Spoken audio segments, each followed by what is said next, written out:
Dumbing down. Dumbing down. How many times as a journalist have I had that thrown at me? You're just dumbing down the science. You're just dumbing me down.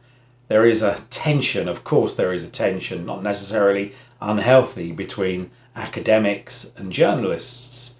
And academics do sometimes, perhaps a little less often than before, but certainly do sometimes accuse journalists of dumbing down their work, of oversimplifying the science, of cheapening it somehow as a result.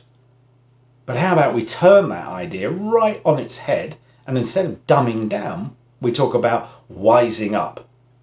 Wising up.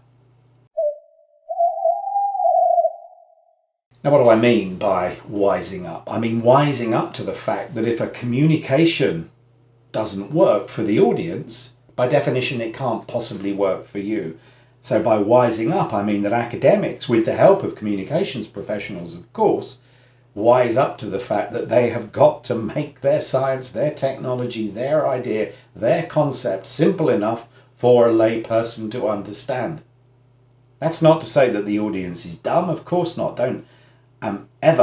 One should never underestimate the ability of an audience to take on quite complicated ideas, but you need to help an audience, perhaps building block by block understanding until quite high level understanding is possible. But one needs to be wise to that. One needs to wise up and not whinge and say, oh, you're just dumbing down the science. I'd say, frankly and bluntly, that academics who accuse journalists of dumbing down are in themselves in some way dumb. So wise up to the fact that you have to take responsibility for your communication as an academic, and to make sure that you can describe it in simple terms that everybody can understand. Once you've got that basic understanding, well, then you can build levels of complexity, levels of knowledge on top of that foundation. But without the foundation in place in the first place, what happens with real foundations?